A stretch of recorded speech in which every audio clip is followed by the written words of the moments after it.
Hello बच्चों, let's read the question. The question says the density of 3 molar sodium thiosulfate solution is 1.25 gram per ml. Calculate the percentage by weight of sodium thiosulfate, the mole fraction, percentage weight calculate करना है, mole fraction करना है, and the molarities of sodium plus and thiosulfate ions. ठीक है? So let's do the question. We have given एक aqueous solution of sodium thiosulfate. तो solution में आपका क्या क्या है? Sodium thiosulfate and water. ठीक है? So this is your solution. Okay, now sodium thiosulfate is 3 molar. 3 molar solution का मतलब क्या हो गया बच्चों? 3 moles of sodium thiosulfate, है ना? In 1 liter of the water, that means 1000 ml of solution. 1000 ml of solution. तो बच्चों यहाँ पे जो वॉल्यूम है 1000 ml, it is the volume of the solution. Solution का वॉल्यूम कितना है? 1000 ml है. Okay, and 3 moles of sodium thiosulphate है, तो सोडियम थायोसल्फेट का वेट कितना हो जाएगा? वेट ऑफ सोडियम थायोसल्फेट कितना हो जाएगा? It is 3 into molecular mass of Na2S2O3. And you know what is the molecular mass of Na2S2O3? इसको कैलकुलेट कर लेते हैं. 2 into 23 plus 2 into 32 plus 3 into 16. So this value is 3 multiplied by 158. That is your 474 ग्राम. तो 474 ग्राम क्या है? आपका mass of sodium thiosulphate है. ठीक है, और यहाँ पे सॉल्यूशन आपका 1000 ml है. एंड बिकॉज सॉल्यूशन का डेंसिटी वी नो, तो density is equal to mass divided by volume हो जाता है बच्चों. तो मास कितना हो जाएगा? Mass is equal to density into volume. Density is 1.25 into volume कितना है? 1000 ml. तो ये हो गया आपका 1250 gram. This is the mass of solution. 1250 gram आपका सोल्यूशन का मास है. अगर ये आपका सोल्यूशन का मास है and this is the mass of sodium thiosulphate, तो आपका मास ऑफ द सॉल्वेंट क्या होगा? Mass of solvent that is mass of water. ये वैल्यू सारे मैं क्यों निकाल रही हूँ बच्चों? क्योंकि आपको पता है कि हम मोलैरिटी निकालेंगे तो we need the mass of the solvent. Molarity निकालेंगे we need the volume of the solution.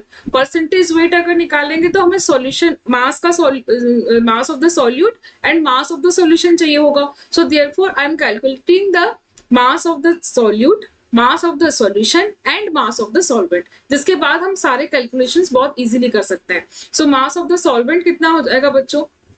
This is a total solution. Total solution में से इट इज 474 ग्राम जो है, this is your sodium thiosulphate. तो बचा क्या इसमें से? बचा क्या आपका? अगर हम इसको डिडक्ट करेंगे तो जो बचेगा that is your mass of the solvent. So it is 776. I hope this is the mass of the solvent. It is 6 and 7 and this is 776 gram जो है, this is the mass of the solvent.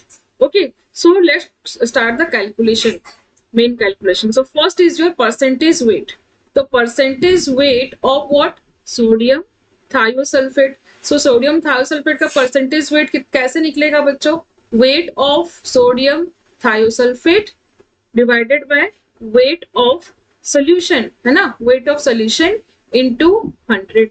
तो thiosulphate का wait कितना है? 474 gram divided by solution का कितना है? 1250 ग्राम into 100. तो ये वैल्यू आपका आ जाएगा, this is your 37.92%. So this is your mass percentage. ये आपका mass percentage आ गया. Okay, next is your mole fraction. Mole fraction कैसे calculate होगा बच्चों? What is the mole fraction? Mole fraction is your number of moles of solute, है ना, divided by number of moles of solute plus number of moles of solvent, है ना. यहाँ पे number of moles solute कितना था? 3 moles था. ठीक है, थायोसल्फेट का ये 3 हो गया, और सॉल्वेंट का मास यहाँ पे कितना आया था, it is 776 gram. So number of moles कितने हो जाएंगे, बिकॉज 776 ग्राम एंड वाटर का मॉलिक्यूलर मास होता है 18, so this value is 3 divided by 3 plus this is 43.11 and this value comes out 0.065. So this is the mole fraction. Okay, this is the mole fraction. Now what you need to calculate the molalities of Na plus and sulfate ion. ठीक है, तो सबसे पहले molality calculate करना है। तो हमें क्या कैलकुलेट करना पड़ेगा बच्चों, आपको पता है कि जब आप सोडियम थायोसल्फेट को आयनाइज करेंगे, Na2S2O3 को आयनाइज करेंगे, it will produce 2 Na plus and S2O3 2 minus. ठीक है, तो इसके 1 मोल से यहाँ कितना प्रोड्यूस होगा, 2 moles of sodium ion and 1 mole of thiosulphate ion. ठीक है, सो यहाँ पे what is the molality of, molality कितना हो जाएगा, मोलैलिटी इसका कितना हो जाएगा, क्योंकि आपको सोडियम थायोसल्फेट का मोलैलिटी पता है, इट इज 3 मोल है, तो ये कितना मोल सोडियम प्रोड्यूस करेगा, 2 into 3 that is 6 mole, and कितना सल्फेट थायोसल्फेट प्रोड्यूस करेगा, 1 into 3 दैट इज 3 मोल्स। ठीक है, सो मोलैलिटी ऑफ सोडियम प्लस का अगर हम निकालेंगे, सो दिस इज 6 मोल। ठीक है, एंड सॉल्वेंट का मास कितना है, सॉल्वेंट का मास 776 ग्राम, 776 ग्राम इंटू 1000 है ना, ये ग्राम में है तो 1000 मल्टीप्लाई करेंगे, so this value is coming out 7.73. This is the molality of Na plus. Similarly if you calculate the molality of thiosulphate ion, तो ये कितना हो जाएगा, यहाँ पे 3 मोल्स है, 3 डिवाइडेड बाय 766 इंटू 1000, तो ये वैल्यू आ जाएगा आपका 3.86. So this is the molality of sodium plus and thiosulfide minus. ठीक है, so in this way you can calculate the mole fraction, percentage weight and the molality of the ions. I hope you understood well. Best of luck.